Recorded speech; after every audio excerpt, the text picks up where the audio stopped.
রায়দিঘির মণি নদীর চরে ম্যানগ্রোভ কেটে অবৈধ নির্মাণের অভিযোগে চাঞ্চল্য। দক্ষিণ চব্বিশ পরগনার রায়দিঘির কঙ্কনদিঘি এলাকার বাসিন্দা সুমন কুমার মাইতি ওরফে বাপ্পা মাইতি ও সত্যরঞ্জন গায়েনের বিরুদ্ধে গুরুতর অভিযোগ উঠেছে। অভিযোগ, তারা রায়দিঘির ব্রিজ সংলগ্ন মণি নদীর চর দখল করে ম্যানগ্রোভ বন কেটে সেখানে অবৈধ নির্মাণ করছেন বলে অভিযোগ। এই অভিযোগে এলাকাবাসী সরব হয়েছেন এবং লোকাল থানা এবং বন দপ্তরের কাছে অভিযোগ জানিয়েছেন। উনি দীর্ঘদিন 18 বছর ধরে আমাদের নামে, আমার ওখানে একটা বিউটি পার্লার আছে, আমাদের নামে চারদিকে কেসে কেসে এন্তারসে জড়াচ্ছে।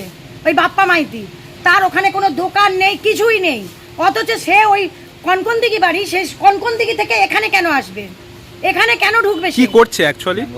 ম্যানগ্রোভ কাটছে। প্রথম কথা, ম্যানগ্রোভ কেটে এখানে গাছ রোপণ করছে, আর ওখানে গিয়ে কাটাকাটি চলছে, বুঝতে পেরেছেন? কেটে কি করছে?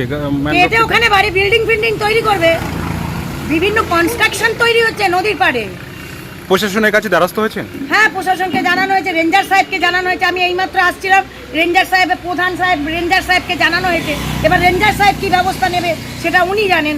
এলাকার মানুষের অভিযোগ, সুমন মাইতি ওরফে বাপ্পা মাইতি দিনের পর দিন অত্যাচার চালাচ্ছে রায়দিঘির বাসিন্দাদের ওপর।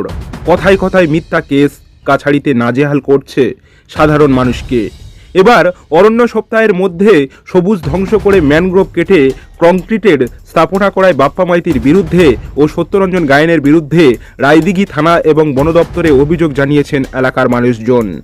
না, তথাকথিত আমাদের যে রায়দিঘি অঞ্চলে যে ম্যানগ্রোভ আছে, সেই হাইড্রেন আছে, সেই হাইড্রেনের পাশে ম্যানগ্রোভ জঙ্গল কেটে আমাদের অঞ্চলে না, বাইরের এক অঞ্চলের সদস্য ম্যানগ্রোভ কেটে সেখানে একটা নির্মাণ কার্য চালাচ্ছে ম্যানগ্রোভ কেটে। এবং সেই ব্যক্তি এতটাই যে প্রভাবশালী মানুষ, আমাদের আশেপাশে জনগোষ্ঠীর মানুষদের নানা রকম কেসের কাছে ফাঁসিয়ে দিচ্ছে এবং এই ম্যানগ্রোভ কেটে ভিডিও এসে বৃক্ষরোপণ করছে। মানে একদিকে উনি বৃক্ষ কাটছে, ম্যানগ্রোভ কাটছে। ম্যানগ্রোভ হলে তো আমরা জানি তো সুন্দরবনের একটা ঐতিহ্য। আপনারা প্রশাসনের কাছে অভিযোগ জানিয়েছেন? হ্যাঁ, আমরা ফরেস্টের কাছে জানিয়েছি যে দেখুন আমাদের ম্যানগ্রোভ কেটে দিয়েছে। পরবর্তীকালে এই ম্যানগ্রোভটা কাটানোর পরে স্থানীয় লোকেদের উপর প্রভাব পড়ছে। কি করছে অ্যাকচুয়ালি ম্যানগ্রোভ কেটে? ওইখানটায় বিল্ডিং তুলছে। দেখেন, আপনি গেলে দেখতে পাবেন যে রড আছে, স্ট্রাকচার করছে, বিশাল বড় স্ট্রাকচার। আপাতত কাজ ওইখানে সব আছে, একটা গাছ কাটা আছে, যে দেখলাম আমরা। এই ঘটনার খবর পেয়ে রায়দিঘির বন দপ্তরের কর্মীরা ঘটনাস্থলে পৌঁছে অবৈধ নির্মাণ বন্ধ করে দেন। যদিও অভিযুক্ত বাপ্পা মাইতি সমস্ত অভিযোগ অস্বীকার করেছেন। তিনি কি বলেছেন শুনুন। হ্যাঁ, আমার নামে কিছু নেই ওখানে অফিসে। আপনি বিল্ডিং তুলছেন বা কনস্ট্রাকশন করছেন? আমি তুলছি না। ইমারতি দ্রব্য ফেলে নাকি? না, আমি তুলছি না। সে তুমি বলতে পারো, আমি বললাম আমি কোনো কিছু করছি না। আপনার নামে অভিযোগ তুলছে এলাকার বাসিন্দা। সে যদি কেউ মিথ্যে অভিযোগ তোলে আমি কী করবো ভাই? আমার নামে আমার কিচ্ছু নেই। না আমি ওখানে কনস্ট্রাকশন করছি, না আমার নামে কোনো ওখানে জমি আছে, তবে আমার আপনার কিনেছে তাকে। আমার ওখানে বলছি ম্যানগ্রোভ কেটেছেন আপনি, এটা পুরো সম্পূর্ণ মিথ্যে। ওখানে আপনারা যান, ওখানে কোনো গাছ কাটা হয়, ওখানে কোনো গাছ কাটা নেই। আপনারা গিয়ে দেখতে পারেন, গাছ কাটলে ওর বড় তো বড় বড় গাছ আছে ওখানে, একটা গাছেও কেউ হাত দেয়। আপনি গিয়ে এখনও সরজমিনে তদন্ত করে দেখুন। গাছ কাটলে তার তো কোনো চিহ্ন থাকবে অবশ্যই। শুনলাম যে প্রশাসন আবার বন্ধ করেছে আপনাদের কাজ। আমি এখন যাই না, প্রশাসন আমার কাছে তো কোনো খবর নেই। আর আমার যেহেতু আমার কোনো জমিই নেই, তা আমার নামে প্রশাসন এখনও পর্যন্ত আমিও যাই না। আমার কাছে কোনো এই বিষয়ে আমার কাছে কোনো তথ্য নেই যে প্রশাসন আমাকে বন্ধ করেছে বা কিছু, এ নিয়ে আমার কাছে কোনো তথ্য নেই। আপনি করেননি? না।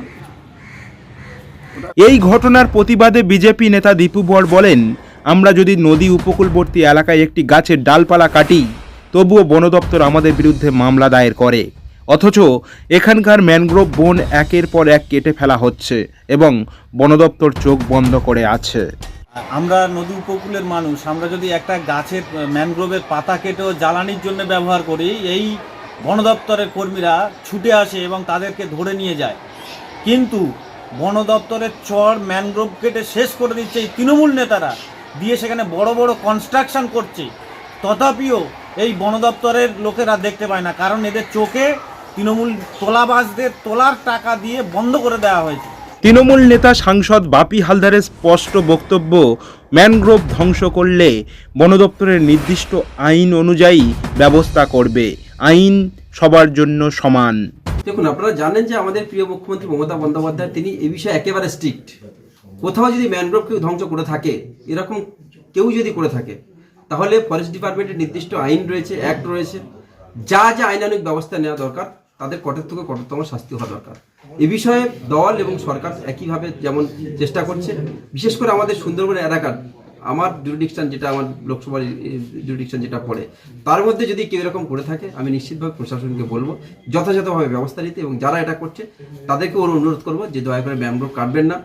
আমাদের জীবন জীবিকার জন্য এবং ভারতবর্ষের তথা পৃথিবীর ভারসাম্য রক্ষা করার জন্য ম্যানগ্রোভ রাখাটা আমাদের খুবই জরুরি। সে দলের ছেলে যদি হয়, দলের লোক যদি যেই হোক, দল হোক বেদল হোক, যে যে ধরনের মানুষ হোক, সকলকে এটা থেকে বিরত থাকার জন্য যেমন অনুরোধ করবো, সাথে সাথে সরকারকে নিশ্চিতভাবে সরকার এটা করছে, তারপরেও আমরা বলবো যে কঠোর ব্যবস্থা নিয়ে তাদেরকে যা যা আইনানুগ ব্যবস্থা সেই ব্যবস্থা নিয়ে।